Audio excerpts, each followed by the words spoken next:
I clicked on it twice and now it's telling me it's setting up my meeting for Facebook Live. Again. Interesting. I don't know. So now we should be live?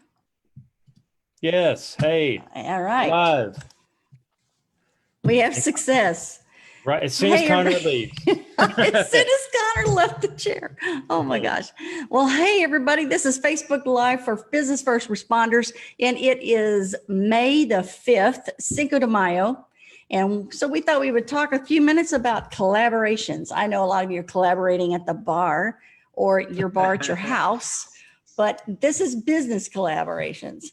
So Jake and Jake are going to talk about a couple of different things and that they actually got to experience a collaboration this week or this last weekend that was really special.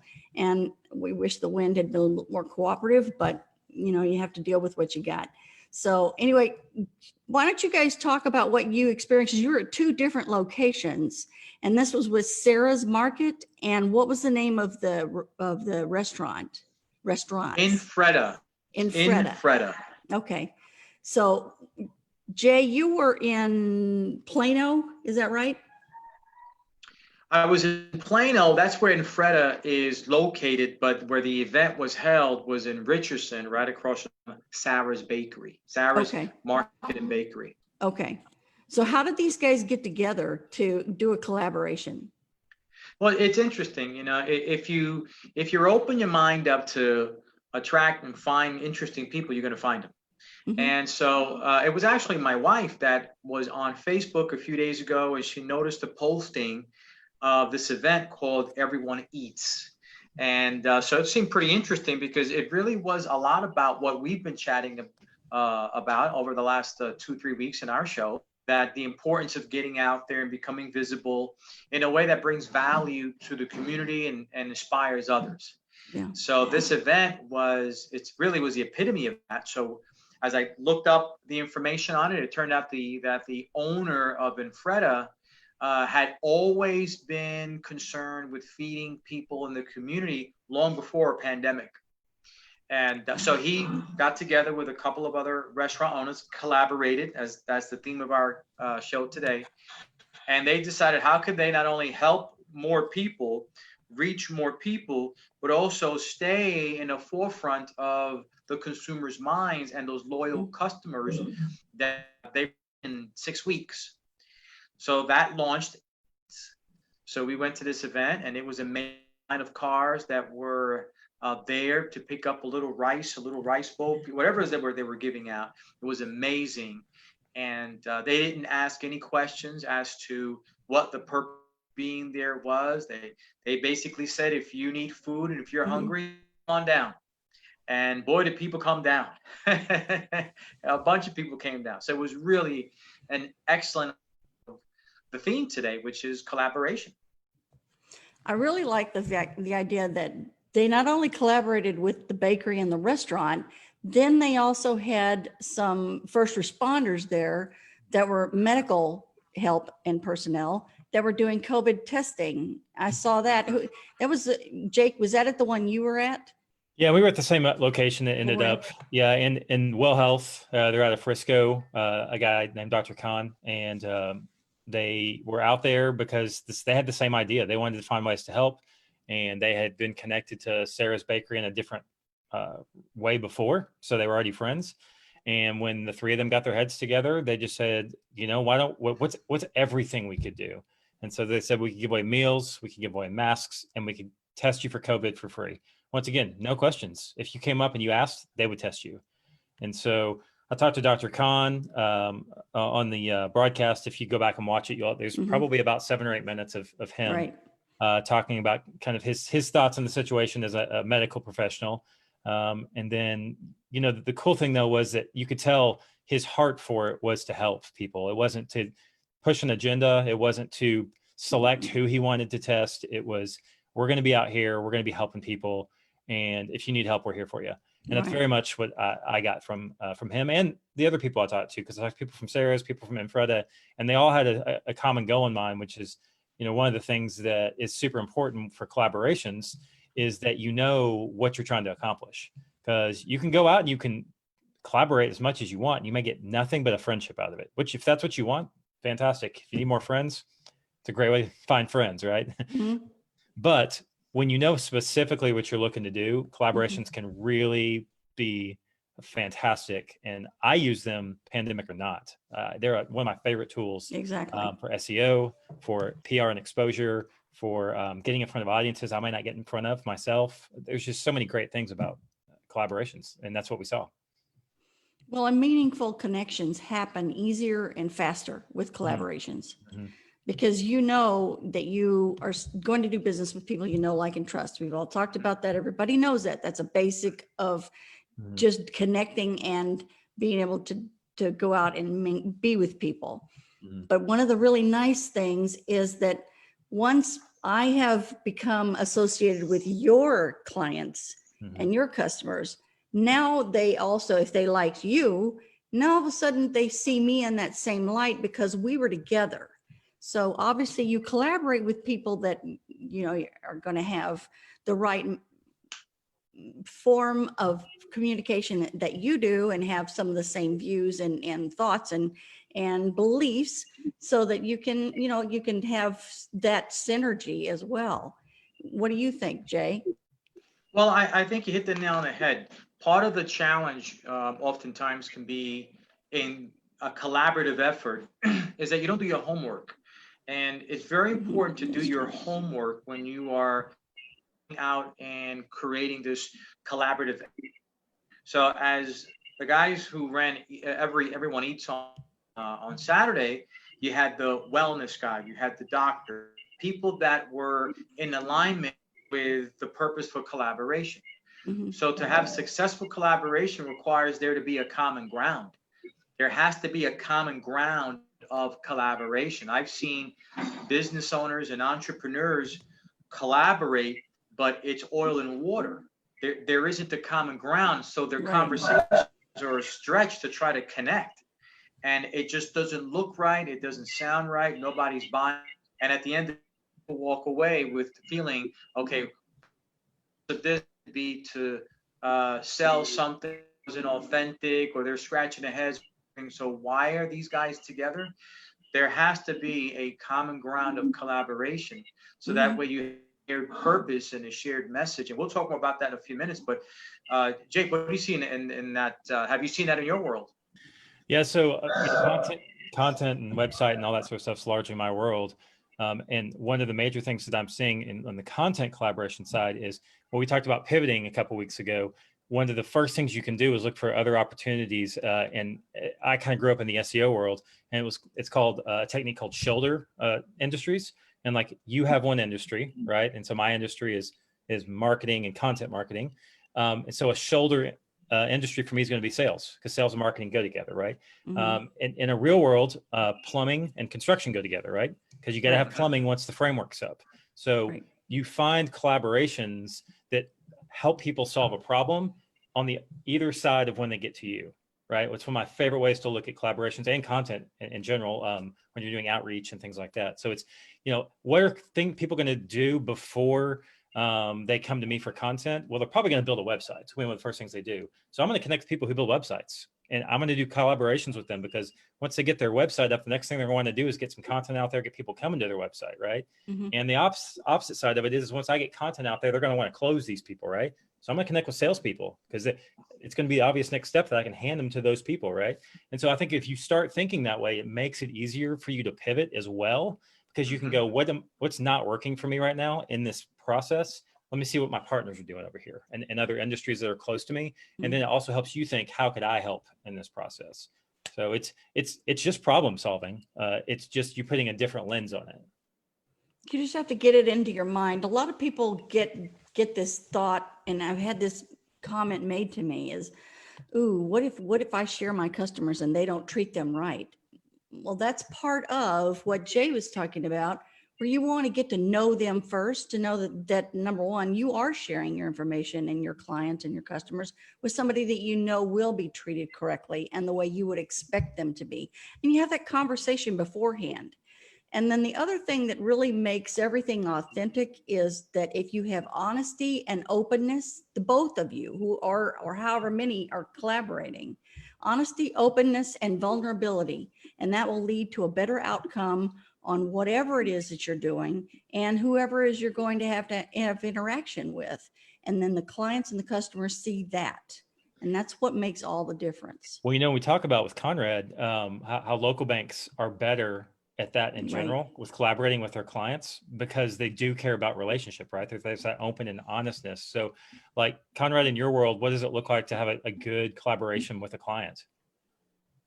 Yeah, that's a good point, Jake. We definitely want to be there, from the beginning to the end, and a lot of our clients, when we ask them, well, what are your goals? What do you want to do? And sometimes to be a sounding board, I have clients all the time that call me, hey, Conrad, I'm thinking about expanding into this or doing into that or splitting my, into a different type of industry. What do you think about that? And honestly, sometimes I'll be 100% transparent and honest with them and say, hey, that's a great idea. Or, hey, we don't think that's such a great idea. Or maybe you need to pull it back a little bit. You're growing a little too fast. You need to, really have a plan in place. You just can't do it, willy-nilly, as they say, and you need to, have that plan and have a bank that's going to support you to do that, because we see it all the time where, especially in the construction industry, builders take on too many homes. And we're in such a great market right now that builders have that ability. There's too much work. And I don't miss out on a deal, but it's like sometimes you stretch yourself too thin. You're rubbing Paul to pay Peter. And now what happens when one deal goes wrong? And now I've seen builders in this industry right now with the economy we were in prior to that go bankrupt. How is that possible when there's so much business out there and there's so much? Well, it's because they didn't plan it right. They didn't have a banker or a bank that had their back that said, hey, maybe you need to slow down a little bit. Maybe you need to have a better plan of progression and, know your limitations and stick to that instead of growing too fast. There was a big article this week in Forbes about a lady who had Airbnbs and did that, got upside down. And then this happened and she lost it all. So it's a great practical point, Yeah. Remember Quiznos? Yeah. Yes. There you go. Yes. Is that what happened? I had no idea. They opened up way too many. They try to compete with Subway and be on every corner. And I mean, look at it now. How many Quiznos do you see? I think I only know of one Quiznos in Plano. I don't know any. And they're not that busy. Yeah, but they also had. It could be they're not that good either. It could be the sandwiches aren't that good either. And they also had a rat in their commercials, so I think that may have been a problem too. That was that's That right. goes back to your marketing. Poor point. marketing You there. How to collaborate with a good marketing team. Say, good idea. Oh no, I don't think I'd put a rat in a restaurant situation. I didn't notice that. I wasn't paying attention, and obviously.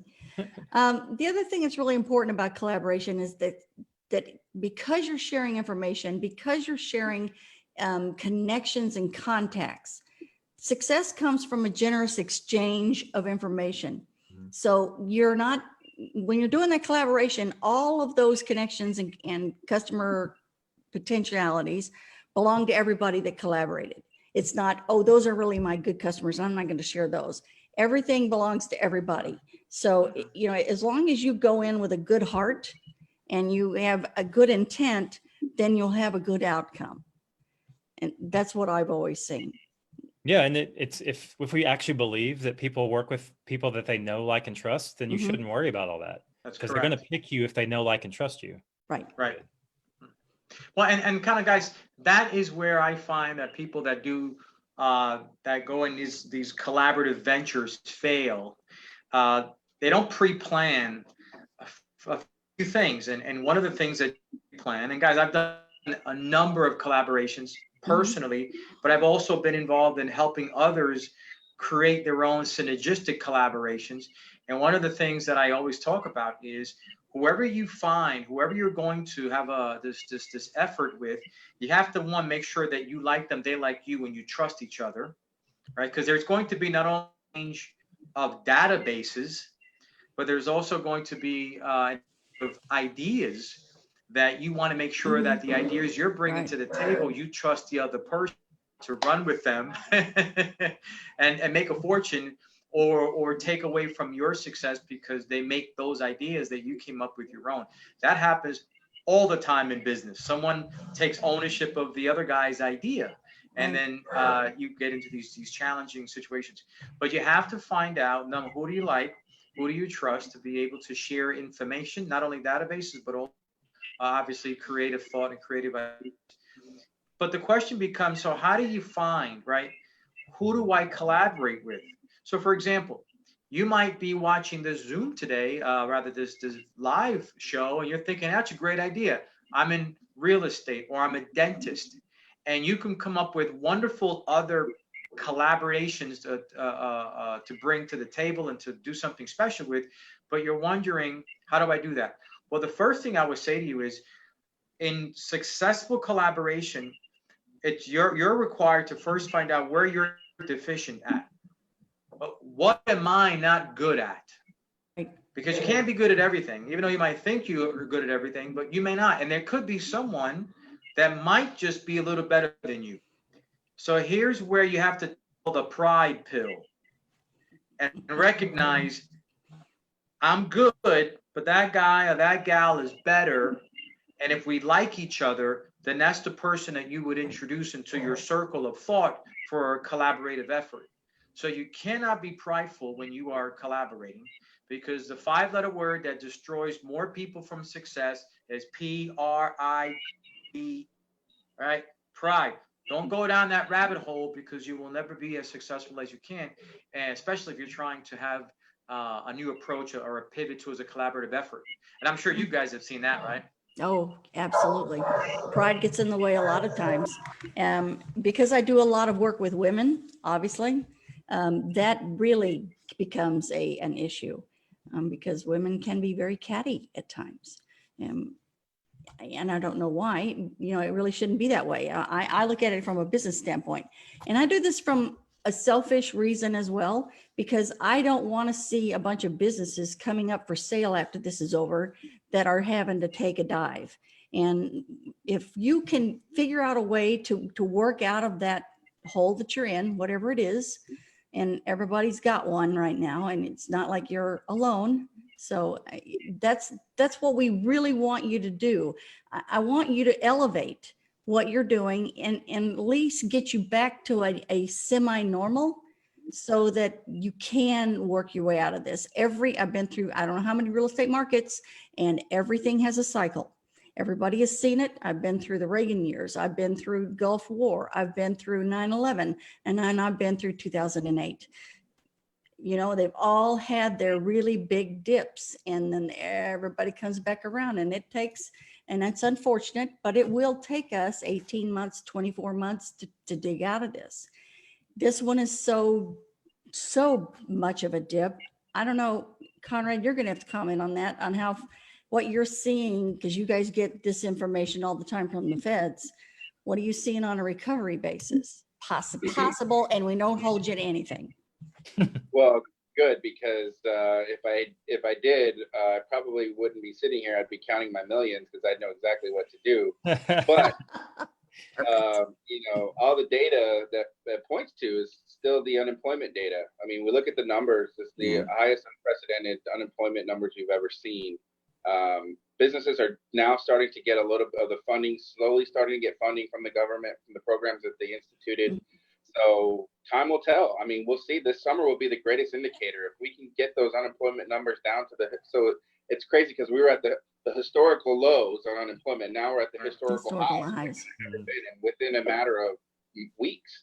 Right. Weeks. Right. So, and we'll see. This summer will be a great indicator, because, like I said, and as I predicted before, I think if we can get the economy going back up and going, I mean, to what it was before, this was not, an economic situation. This was a health situation, so the economy, get people back to work and keep them healthy is the other thing too, because I got to be, the first to admit, hey, I was scared too to go out in public, and I'm still not going out in public, but if you can guarantee safety and people are safe, then yeah, I guarantee we're going to see, the highs of the highs, and especially with the policies that are in place right now to help business flourish. We'll see. And if it still doesn't happen, What do y'all think about how that's going to roll? Because I was at lunch today and talked to a guy. I actually got some video I'm going to put up on the channel here. Was going to show y'all, but that he said, well, what a lot of people don't think about is they are running on skeleton staffs right now, and the ones that have reopened have barely opened, and then they're making preparations so that they can bring more people in and slowly hiring people back on. But they're not going to hire back at a really fast rate until they know people are coming back out, right? And so he said the big concern was not only that, are there going to be employees to work? Because if one of them gets sick and you're on a skeleton crew, it's like 30% of your crew's gone, you know? Right. And so that, I thought that was a really interesting angle from his side. And then also, of course, like, you know, we're starting to hear about the meat shortages and like different things like that. There's just so many factors that the longer this goes on, that everyday people just aren't thinking about, like supply chain and things like that. Well, So I think the legal aspect is going to come into play here, Jake, because what I'm hearing on the street is a lot of business owners, they're scared to open up and bring back their full workforce, because what if their employees get sick and then try to turn around and sue them? Right? Are they responsible and liable? I mean, the same thing that we're seeing in the news as far as senior healthcare centers. Senior healthcare centers are now, they're trying to get on the exempt list from actually being sued for their loved ones. So there's a lot of fear still, and you know, don't want to perpetuate that fear, but at the same time, as a business owner, if you've got 10 employees and one of those employees gets sick and then sues you for wrongful, you know, health or whatever OSHA act is out there, that's a true fear. And that's why I think you're seeing that. Say, hey, well, I'll bring back a couple people, or the legal part will be, what I've also heard is there are going to be waivers. You know, employees will have to sign waivers because they're also hurting. Hey, I need to work and I need to pay my rent and my groceries. So I'll sign whatever. If I get sick, I get sick. It alleviates the liability from the employer. But until that's in place and until that happens, I think you're right, where a lot of businesses are going to open up on skeleton crews, or some of the government agencies are keeping their people at home. A lot of the work from home has been just as successful, you know, working from home. And so I think that'll be a new trend that we'll see, is a lot more people will be working from home. Now, Conrad, do you find that, I know there's a lot more applications that are being processed now, and you mentioned earlier some small businesses are starting to have some of their loans approved, but I'm sure there's an overwhelming amount of other applications in the system. So right now you've got someone watching, and they're a small business, they applied for a loan, maybe the disaster relief, maybe not PPP, because I work with a lot of individual payroll.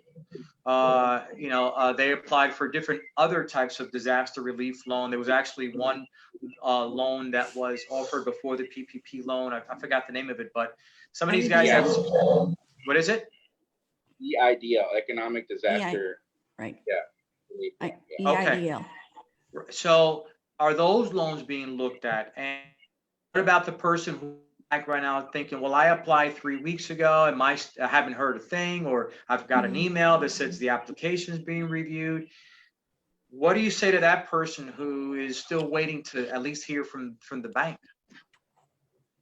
Yeah, that's a good point, Jay, because like I said, the funds are slowly starting to come out now. And I feel bad for the SBA, because they are, just as Jake made the comment, they're on a skeleton crew too. And, you know, they're actually hiring right now. If you look at their website, they're actually hiring people to try to go through all of these applications. And from my last understanding, they had over 30 million people apply for the EIDL loan. You know, that's 30 million businesses. Think about just the manpower that would take to process and review each one of those applications. If you don't have a whole workforce looking at it, it's going to take them months. I mean, months, if not years, it could be years, right? We don't know. But I've actually started to your point, though, I've actually started, some of my actual clients I've spoken to just this week, who have actually started to receive the first initial deposit into their bank account. And it's a two-step process, right? The EIDL said the first step is, if they'll review your application, if you qualify, they'll release up to $10,000, which will be a grant. So that will be actually grant money, that's free money from the government. And then the second part of the loan, when they actually get to your application, review it and approve it, they'll send you closing documents and terms. And then at that point, that's when it'll be the loan that you will have to pay back. But the first deposit that you get, so a lot of people are starting to get these deposits, is a grant. You don't have to pay it back. So yeah, is it going to take a while? Yes. Do we have an exact answer for how long it's going to take? No, we don't know, because there's just so many, you know, and that's the difference between the EIDL, because that was purely SBA, versus the triple P loan, which was the SBA through the banks. And the banks, we've got a little bit more manpower, and to get those deals through, the processes, procedures in place, and of course regions, right? So trying to funnel all of those loans into one place, I mean, it was kind of just reminds me of the Obamacare Act. If anybody remembers when that website opened up, I mean, it was crashing. That's what this website was crashing. That's the same thing here. So it's crazy times. One of the things I ran into, I interviewed the owner of Biscuit Bar over off of 121 and Dallas North Tollway. Her name is Janie Burkett. And Janie told me that they're having a lot of problems. Even though they started with a skeleton crew, they're open now and they're not able to get enough people to work because they're on unemployment making far more than they would as a server again. So now she can't even get people that would want to apply to come back to work. And the people that she did have that they, obviously let go because they had to close down, they're not wanting to come back. Mm-hmm. It's a tough thing, I think, all the way around, because there are good reasons to give money and there's good reasons to not, because these problems come out, right? So it's one of the, I don't envy politicians right now, that's for sure, because those are tough decisions all the way around. So what would you say as we sort of shift the thought now, which, by the way, it's so important, Conrad, the contribution you make to the shows, because this is what it's on a person's mind as they're tuning in. They want to learn this stuff, and they want, even if it's a quick tidbit on, hey, thing going, because that it does give them hope if they're waiting for some financial relief. But as we sort of take a look at how do we wrapping up the show, taking away from the concept of collaborating, Jake, give our viewers here one tip. If they could have one tip from Jake Jordan, they're thinking about collaborating, what to them that they can have a takeaway to the show today? I think try and test. I think that's, get off your butt, like do it. I think that's the one tip that makes the most sense to me is, and I love all the, the commentary around making sure you find someone you kind of align with and making sure you find someone that it's going to be equally beneficial and those things. But like at the end of the day, you can have all that lined up and feel like it's perfect, but until you step through it a time or two, you just don't know how it's going to work. Because I've had collaborations that were fantastic that I never expected to be, and I've had the opposite. I thought they would be amazing and they were down in flames. So I think is the get in there, test, and don't marry anybody. Just go date, Yes. Like find a few people that you really start gelling with and then see if it's really making sense. And then you can figure out the best long-term plans. Because there's no, I don't know if it's just us as humans and business owners and entrepreneurs wanting to have partners so that our businesses can grow. But I find myself in the past have wanted to jump into relationships quickly because they looked really appealing. Maybe it's just my grays kind of catching up to me, and I'm like, slow down a little bit, so, but get out there and try, Well, and the other thing is you don't have to collaborate with the same person every time. Yeah. You could do a different collaboration, do one this month and another one the next month and another one the next month, just as long as you're trying to put that together. And quite frankly, the more people you collaborate with, I think the better off you're going to be, because you're expanding, you multiply yourself through others. No matter what you're doing, that is the main function of sales. So what are you doing? You're doing that triple instead of doing it with just one person. I think that's a really good way to start. And then you will learn who you like to go back to. So maybe the first one you did was the one that really worked out well. And now that's the one I'm going to work with in month 4 or 5 or 6 or whatever it is. But at least you've got something that is starting a perpetual base to bring you in more customers. And they tend to snowball, in my opinion, because you find ones that work well and you do small things, they just start looking better and better over time. And the good thing is it could be seasonal. It doesn't have to be something that's a collaboration for the rest of your life or even this year. I've had collaborations just for a couple months that were fantastic for both of us. And at the end, we were like, cool, friends. Yeah. All right. So I think that's what would you say finally, and from your perspective, one takeaway for collaboration, what would you say? Yeah, Jay, I kind of actually like the point you made earlier about knowing your strengths and weaknesses, because for me, I know, as I mentioned before, I'm not very creative, but, as far as like running the numbers and having true grit and determination and getting it done or taking it to the finish line, like I'm your man. But, the other thing that I also would put out there is that don't be intimidated by somebody else's intelligence. Oh no. As a manager, one of the things I learned early on was like, hey, don't be afraid to hire somebody that's smarter than you. That's actually the best hire you can make, because they're going to help, bring that to the table. So I don't mind, and if I surround myself with very smart people and I'm, not the smartest one in the room, then I'm okay with that, because that means I have a lot to learn and we're going to get to where we need to be. But at the same token, make sure that you're bringing your A game to the table too, because if you put yourself with smart people, they're going to find out real quick, hey, we don't need you if you're not bringing what you need. So that's something that you want to keep in mind too. And that's why I say, play to your strengths and your weaknesses, and just know, hey, I'm good at this. Let me run with this, and you run with that, and we'll make it happen. A dynamic. I think I would. Oh, go ahead, Jay. So I would say that I would add to the fourth point, is very important that you make sure that you find the purpose first before you collaborate. Right. Topic. What's the purpose? What's the mission? What's the end game? To collaborate, and then work backwards, then assemble the team, assemble the right people with all the things we spoke about, your deficiencies, who's smarter than you, and who has like-mindedness as well. But you don't get to that until you first give some thought to what is the purpose, what's the mission to collaborate. Everyone, they were very clear on the mission before they got together. The owner from Manfreda Ram, and Zaid from Sarah, and all the other individuals who participated, they had one clear mission: feed others who are in need of nourishment. Just feed them.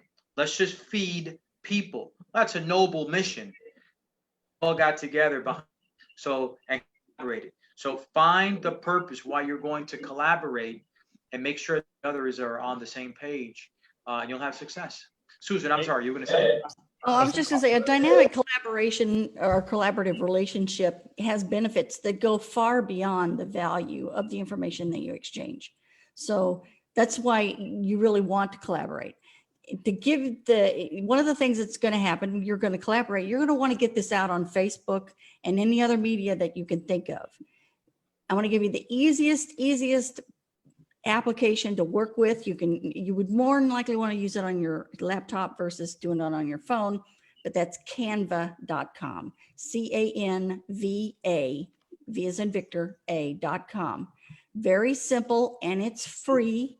You can make flyers, you can make brochures, you can make handouts, whatever it is you want, but that way you can also do a Facebook post with that, so that you can get it out on social media and do a blast with that. You can do a Facebook ad, you can do whatever you want. And that way when I boost ours, I spend $30 to go out for 5 days, and we get a really nice return on that. And it's $30.